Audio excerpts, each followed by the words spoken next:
কারণ কোরআনকে যদি বেদাত বলে, নোক্তা দিয়ে পড়া বিদাত বলে, তাদের সন্তানগুলো, ছেলেগুলো, ছাত্রগুলো শিখতে পারবে না।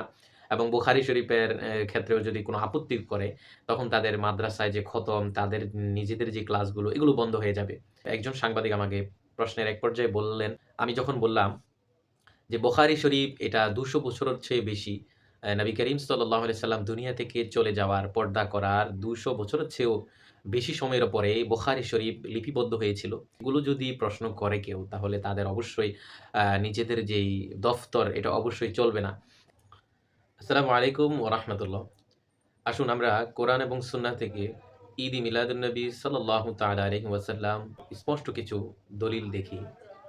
কোরআনুল কারীমে আল্লাহ রাব্বুল আলামিন সূরা আলে ইমরানের ১৬৪ নম্বর আয়াতে বলেছেন, লাকাদ মান্নাল্লাহু আলাল মুমিনিনা ইয বা'আসা ফীহিম রাসূলা। আল্লাহ রাব্বুল আলামিন মুমিনদের উপরে করুণা করেছেন, দয়া করেছেন যে তাদের মাঝে একজন রাসূলকে প্রেরণ করেছেন এবং সেটিকে অবশ্যই আমাদের নবী সাল্লাল্লাহু আলাইহি সাল্লামকে বোঝানো হয়েছে।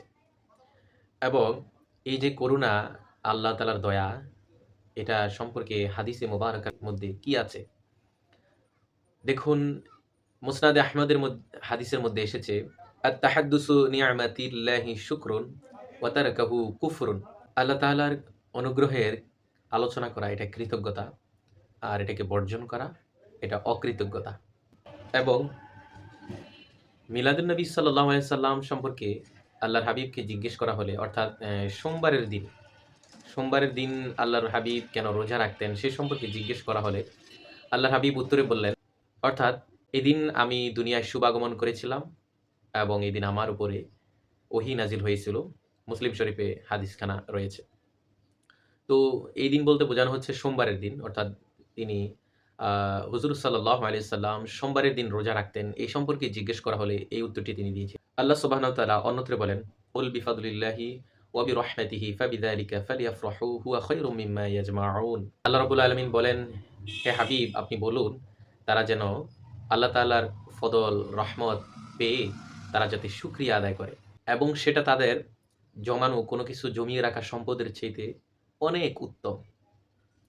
আর আমরা যদি এই আয়াতটি হলো সূরা ইউনুসের ৫৮ নম্বর আয়াত।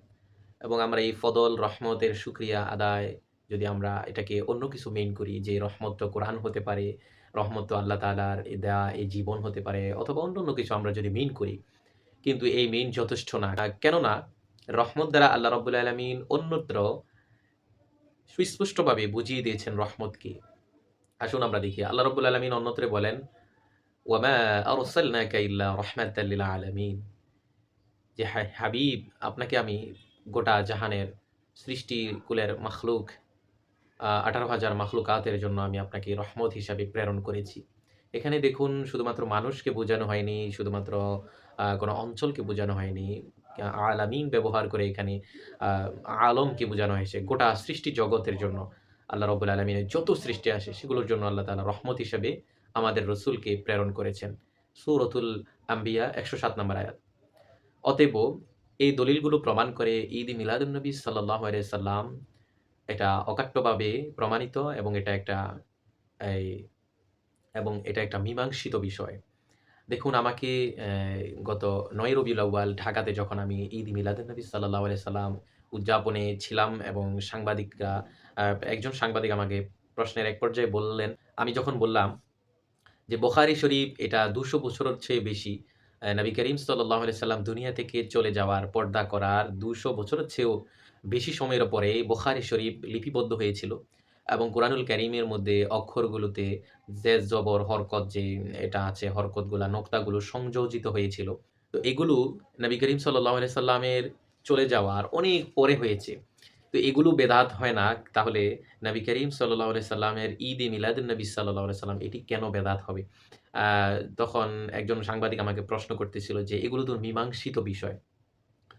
তো মীমাংসিত বিষয় আসলে ঈদ-ই মিলাদুন্নবীও এটা একটা মীমাংসিত বিষয়। তিনার প্রশ্নের সাপেক্ষে আমি উত্তর দিয়েছিলাম যে, "দেখুন, এগুলো যদি প্রশ্ন করে কেউ, তাহলে তাদের অবশ্যই নিজেদের যেই দফতর, এটা অবশ্যই চলবে না। কারণ কোরআনকে যদি বেদাত বলে, নোক্তা দিয়ে পড়া বিদাত বলে, তাদের সন্তানগুলো, ছেলেগুলো, ছাত্রগুলো শিখতে পারবে না। এবং বুখারী শরীফের ক্ষেত্রেও যদি কোনো আপত্তি করে, তখন তাদের মাদ্রাসায় যে খতম, তাদের নিজেদের যে ক্লাসগুলো, এগুলো বন্ধ হয়ে যাবে। বুখারী শরীফ কিন্তু আ কওমি মাদ্রাসার বাহিরেও অনেক প্রতিষ্ঠানে পড়া হয়। তো এজন্য কওমি এবং আরো অন্যান্য যেই আহলে হাদিস, সালাফি মতবাদের যারা রয়েছে, তারা সবাই কিন্তু বুখারী শরীফকে খুব এবং আমরাও বুখারী শরীফকে আমরা সকলেই সকল ঘরানার মানুষজন, আলেম ওলামারা বুখারী শরীফকে অথেন্টিক একটি গ্রহণযোগ্য সিয়াসিত্তার ৬ টি কিতাবকে গ্রহণযোগ্য হিসাবে গ্রহণ করে থাকে। তো এগুলো যেরকম গ্রহণযোগ্য আ হিসাবে তারা ধরে থাকে, তো এগুলো যদি তারা বিদআত বলে, বিশেষ করে কওমিপন্থীরা যদি এগুলো বেদাত বলে, তাহলে তাদের দফতর অবশ্যই বন্ধ হয়ে যাবে। এজন্যই তারা এগুলা বলে না। শুধুমাত্র মিলাদুন্নবীকে যদি পাশ কাটিয়ে যাওয়া যায়, এটা না হলে তাদের এটা মিলাদুন্নবী না করলেও তাদের দফতর চলে, সেজন্যই। তো এই ক্ষেত্রে আমাদের বার্তা হলো, ভাই আপনি মিলাদুন্নবী সাল্লাল্লাহু আলাইহি ওয়াসাল্লাম আপনি পালন না করতে পারেন, কিন্তু এটার বিরোধিতা করার কোনো সুযোগ নাই। কারণ কোরআনুল কারিমে আল্লাহ রাব্বুল আলামিন রহমতের শুকরিয়া আদায়, নিয়ামত পেয়ে শুকরিয়া আদায়, এগুলোর কথা বলেছেন।